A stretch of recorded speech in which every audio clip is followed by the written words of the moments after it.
Hi hello నమస్తే. నేను మీ కట్టా కార్తీక్. తెలంగాణ రాజకీయాల్లో ఎస్ఎల్బీసీ ప్రమాదం అనేది హాట్ టాపిక్‌గా మారింది. కాంగ్రెస్ వర్సెస్ బీఆర్ఎస్ ఒకళ్ళ మీద ఒకళ్ళు దుమ్మెత్తి పోసుకుంటూ ఉన్నారు. సో, ఈ రాజకీయ యుద్ధాన్ని పక్కన పెట్టేద్దాం. ఎందుకంటే ఒళ్ళుగాలు ఒకళ్ళు ఏడుస్తా ఉంటే చుట్టగాలికి ఇంకోడు ఏడిచాడంట. ఇక్కడ 8 మంది ప్రాణాలు రిస్క్‌లో ఉన్నాయి. మనం ప్రమాదాన్ని మాట్లాడుకునే ప్రయత్నం చేద్దాం. ప్రజల ప్రాణాలను మాట్లాడుకునే ప్రయత్నం చేద్దాం. ఇక్కడ ప్రభుత్వం అఫీషియల్‌గా ఇప్పటివరకు ప్రకటించలేదు కానీ 8 మంది ప్రాణాలు గాల్లో దీపం. ఇక డౌటు. ఇక వాళ్ళు లేరు అనుకోవటమే కనపడుతున్నటువంటి అంశం. ఎందుకంటే 22 తారీఖు ఉదయం 8 గంటలకి పనుల కోసం ఆ స్వరంగ మార్గంలోకి వాళ్ళు వెళ్లారు.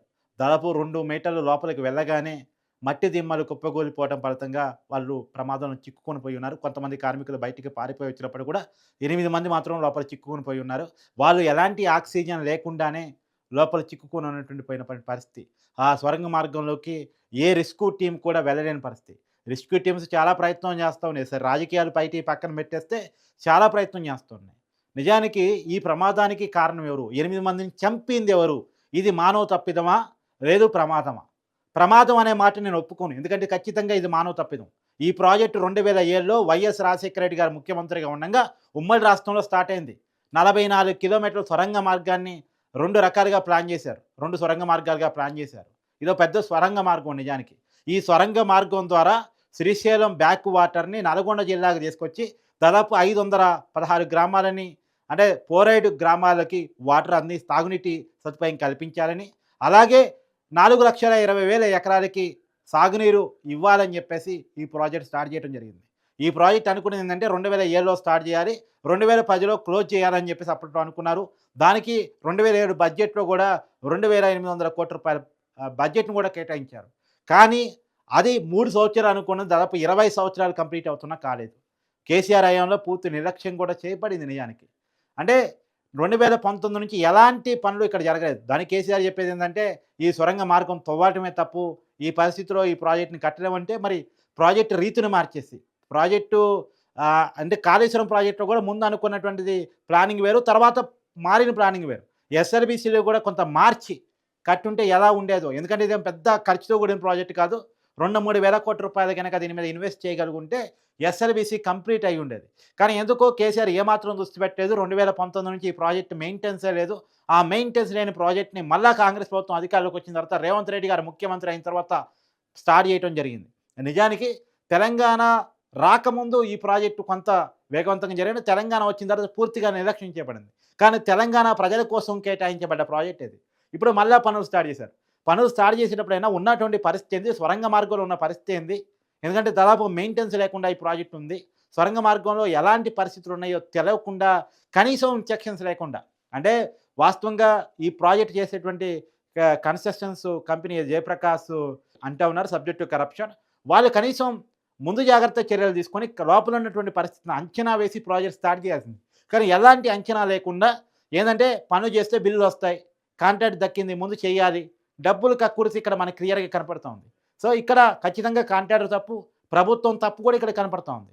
ఇక్కడ ఒక్కొక్కరి తప్పు 2007లో స్టార్ట్ చేసిన ప్రాజెక్ట్ 2010లో టార్గెట్ పెట్టుకొని కంప్లీట్ చేయలేకపోవడం ఉమ్మడి రాష్ట్రంలో పాలకులు తప్పుగా కనపడతా ఉంటే, కేసీఆర్ తప్పు పూర్తిగా దీన్ని నిర్లక్ష్యం చేయడం, దీన్ని గాలికి వదిలేయడం కనపడతా ఉంటే, గాలికి వదిలేసిన ప్రాజెక్టు ఎలాంటి ముందస్తు జాగ్రత్తలు లేకుండా, ఎలాంటి పరిస్థితి ఉందో అంచనా వేయకుండా ప్రాజెక్ట్ స్టార్ట్ చేయటం ఇప్పుడు రేవంత్ రెడ్డి చేసిన తప్పు. అంటే ఎవరికి వాళ్ళుగా వాళ్ళ తప్పులు క్లియర్‌గా కనపడతా ఉన్నాయి. ఇప్పుడు ఈ ప్రమాదంలో 8 మంది చిక్కుకున్నారు. 8 మంది చిక్కుకున్న తర్వాత కూడా మొట్టమొదటిగా రాజకీయ పార్టీలు ఏమి సీరియస్‌గా తీసుకోలే. సరే ఒకవైపు ఎన్డీఆర్ఎఫ్ సిబ్బంది గాని, అంటే కేంద్ర భద్రతా దళాలు గాని, రాష్ట్ర విపత్తు నిర్వహణ సంస్థలు గాని చాలా బాగానే పనిచేస్తున్నప్పటికీ కూడా వాళ్ళకి ఊతమిచ్చే విధంగా రాజకీయ వ్యవస్థ పెద్దగా కదిలింది లేదు. రేవంత్ రెడ్డి గారు ఎమ్మెల్సీ ఎన్నికల మీద పెట్టినటువంటి శ్రద్ధ ఎస్ఎల్బీసీ ప్రమాదంలో ఇరుక్కున్నటువంటి కార్మికుల ప్రాణాల మీద మొట్టమొదటిగా పెట్టారు. తర్వాత పెట్టారు. తర్వాత మంత్రులపై అక్కడే కేటాయించుకున్నారు. ఉత్తమ్ కుమార్ రెడ్డి గారు, బట్టి విక్రమార్క గారు డిప్యూటీ సీఎంగా ఉన్నారు. ఆయన పూర్తిగా అక్కడే ఉన్నారు. నీటిపారుదల శాఖ మంత్రిగా ఉన్నటువంటి ఉత్తమ్ కుమార్ రెడ్డి గారు అక్కడే ఉన్నారు. ఎందుకంటే వాళ్ళ బాధ్యత. వాళ్ళే ఈ ప్రాజెక్ట్ స్టార్ట్ చేశారు. ఈ ప్రాజెక్టు ఎలాంటి పరిస్థితుల్లో ఉందో లేదో తెలవకుండానే ప్రమాదం జరిగే అవకాశం ఉందా లేదా అంచనా వేసుకోకుండానే కాంట్రాక్టర్‌కి పనులు అప్పచెప్పడం, కాంట్రాక్టర్ పనులు చేయటం ఇదంతా చేశారు. కాకపోతే ఇక్కడ ఉన్నటువంటి అనుమానం ఏందంటే మొట్టమొదటే ఆ బోరు మిషన్ ఏదైతే ఉందో దాన్ని కట్ చేస్తే ఎలా ఉండేదో, కానీ అది చాలా పెద్ద ఖర్చుతో కూడిందని ఆ పని చేయలేదు. ఆ పని చేయకుండా వేరు వేరు మార్గాలన్నీ ప్రయత్నం చేశారు. వేరు వేరు మార్గాల్లో పనులు కాలేదు. ఇవాళ మిషన్ కట్ చేసి మరి ఆ మిషన్‌కి సంబంధించినటువంటి పార్ట్స్ పక్కన పెట్టి మరి ఆ కార్మికుల కోసం వెతుకులాట ఇవాళ స్టార్ట్ అయింది. అంటే అసలు పని స్టార్ట్ అయింది కార్మికుల కోసం నిన్న, ఈరోజు మాత్రమే అని అనుకోవాలి ఒక రకంగా చెప్పాలంటే.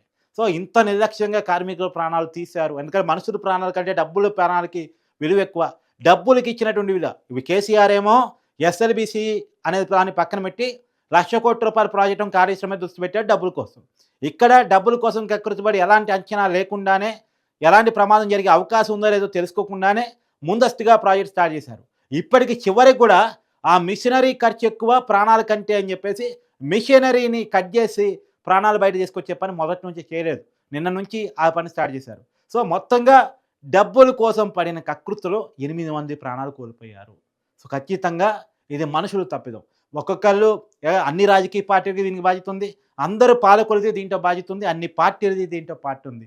ఎవరెవరైతే ఇన్నాళ్ళు అధికారంలోకి వచ్చారో వాళ్ళందరికీ కూడా దీంట్లో పార్ట్ ఉంది. మొత్తానికి 8 మంది ప్రాణాలని గాల్లో కలిపిన వాళ్ళు మిగిలిపోయారు.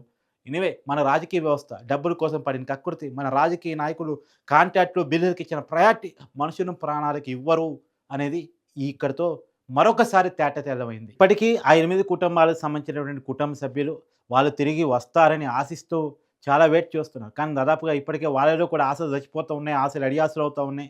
నేనైతే చాలా క్లియర్‌గా చెప్తున్నాను. నేనైతే ఆశలు వదిలేసుకున్నాను. ఎందుకంటే దాదాపుగా 22-27 అంటే 5 రోజులుగా ఆక్సిజన్ లేకుండా ఒక మనిషి బతకటం అసాధ్యమైపోయింది. వాళ్ళకి ఎలాంటి తిండి లేదు.